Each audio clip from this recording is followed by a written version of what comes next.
За энэ яг хэний захиалгатай хууль гинт ээлж тус чуулганы хэлцэх асуудлын дараалд байхгүй яаралтайгаар орж ирвэ гэдэг асуудал байна. Яагаад?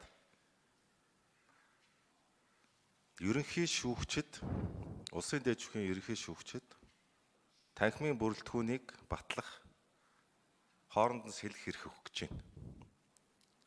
Үндсэн хууль болон шүүхийн тухай хууль зааснаар шүүх хараа тус байна. Би даасан байна гэж байгаа. Шүүх хараа тус байна гэдэгт шүүгч шүүгчээсээ хараа тус байх явдал ч ордог. Шүүгч нараас авсан анкетын судалгаагаар нэрийг бичгүйгээр авсан судалгаагаар шүүгчд хамгийн их нөлөөлөл үзүүлдэг хүмүүс нь шүүгчд өөрсдөө гэж гарсан. Одоо бид энийг баталгаажуулах гэж байна. Өөрөөр хэлбэл улсын дээд шүүхийн ерөнхий шүүгчийг шинэ хонглын хаанаар бид зарлах гэж байна. Дуртай хэрэг дээрээ дуртай шүүгчээ хэнийг оруулах вэ гэдэг эрхийг ерөнхий шүүгчд өгөх гэж байна. Таалагдахгүй байгаа шүүгчийг өөр танхим руу явуулах гэж байна. Тоглоомын гадна үлдээх гэж байна.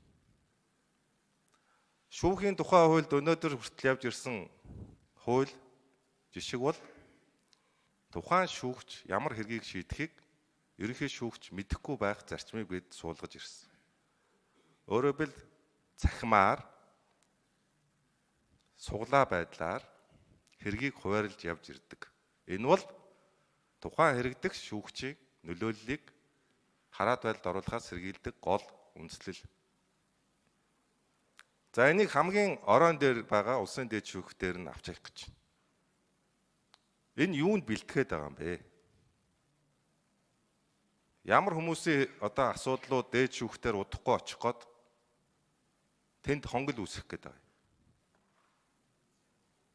Тийм учраас би яагаад энэ захиалгатай хууль вэ гэж асууж байгаа. Хуулийг оруулж ирэх гол үндэслэл болгож байгаа улсын дээд шүүхийн иргэний танхимын бүрэлдэхүүн хүрэхгүй байна гэдэг бол үндэслэл яг мөн үү? Би дээд шүүхийн тамгын даргаас одоо асуух гэж байна.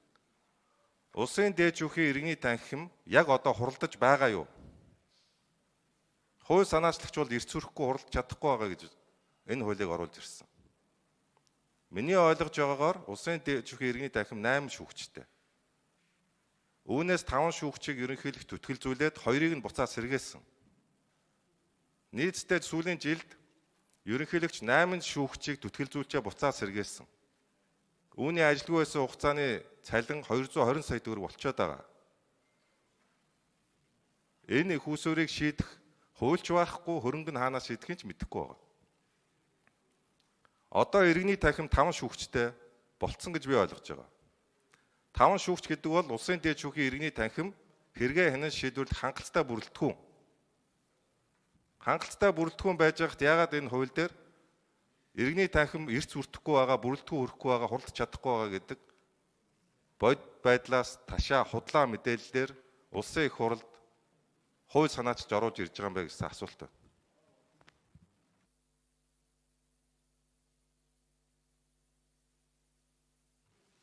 За эхлээд Нямбатар сайд гişгийг Нямбатар сайд харуул.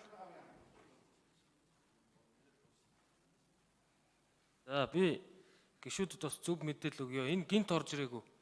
Энэ 2019 оны 12 дугаар сарын 26-ны өдөр Монгол Улсын засгийн газраас их хурлд өргөн мэдүүлсэн хуулийн төсөл.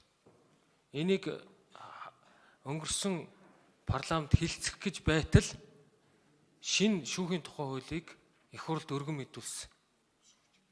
Тэгээд засгийн газрын хэрэглэх газраас бичиг явуулаад энэ төслөө буцааж татсан.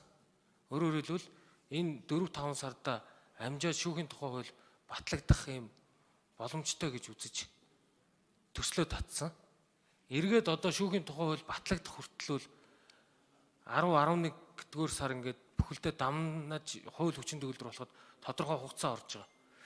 Хоёргүй л энэхэр гишүүн энэ дээр зөвхөн хууль санаачлагчийн хувьд бол тийм агуулга, тийм үзэл баримтлалаар энэ хуулийн төслийг оруулж ирээгүй.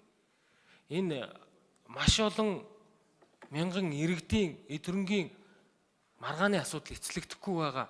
Иннээс болж банк санхүүгийн байгууллагад олон хүндрэл дарамтууд үүсэж байгаа гэдэг ийм бодит хэрэгцээ шаардлаган дээр үндэслэж байгаа.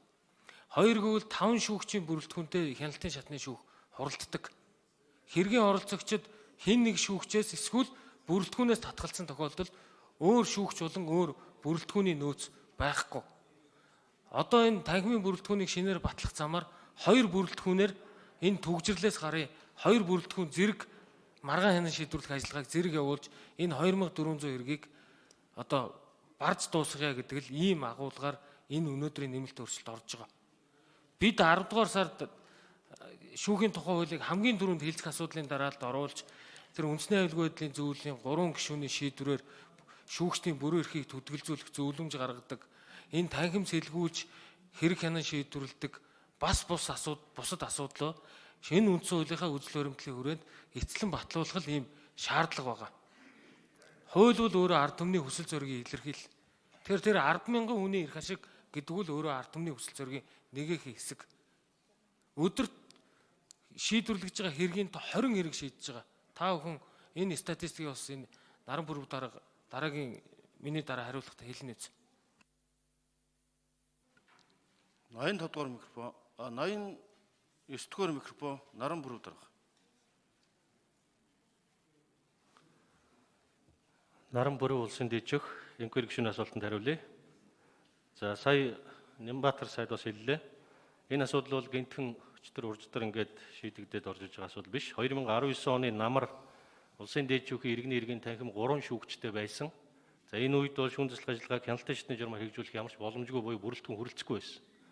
За энэтэй холбоотойгоор өөр танхимаас шүүгчийг иргэний иргэн танхимд оролцуулж ажилуулах их зүйн орчин бүрдээгүй учраас одооний энэ хэргийн хуримтлалын зарим хэсэг бүрдсэ. За зарим хэсэг бүрдсэн гэдгийн учир нь юу вэ гэхээр зэрэг ер нь бол Монголын шүүх нэг жилд анхан шатны журмаар 65 орчим мянган хэрэг шийддэг. За энэ 65 орчим мянган хэргийн 10 орчим хувь нь давзаалгч шатны шүүгээр шийдвэрлэгддэг буюу нийт хэргийн оролцогчдын 90% нь шүүхийн шийдвэрт анхан шатны шүүхийн шийдвэрийг хүлээн зөвшөөрдөг. За энэ анхан шатны журмаар шийдвэрлэгдсэн 65 мянган хэргийн мөн 4-5 орчим хувь нь хяналтын шатны журмаар шийдвэрлэгддэг. Үлдэж байгаа 95% нь хэргийн оролцогчид анхан шатны шүүхийн шийдвэрийг хүлээн зөвшөөрдөг. За одоо иргэний танхим хуралдаж байна. Хуралдахдаа бол 5 шүүгчтэй түрүүн хэлсэн. За одоо энэ төсөл тусгаснаар бол хууль зааснаар бүрэлдэхүүн хүрэлцэхгүй гэдэг нь хууль заасан шүүгч хэрэгцсэн байдлын тухай шүүгэн тухай хууль процессын хуулиудад зааснаар өвчтөө чөлөөтэй түдгэлдсэн татгалзан гарсан гэсэн ийм тохиолдлуудад бүрэлдэхүүн хүрэлцэхгүй байгаа.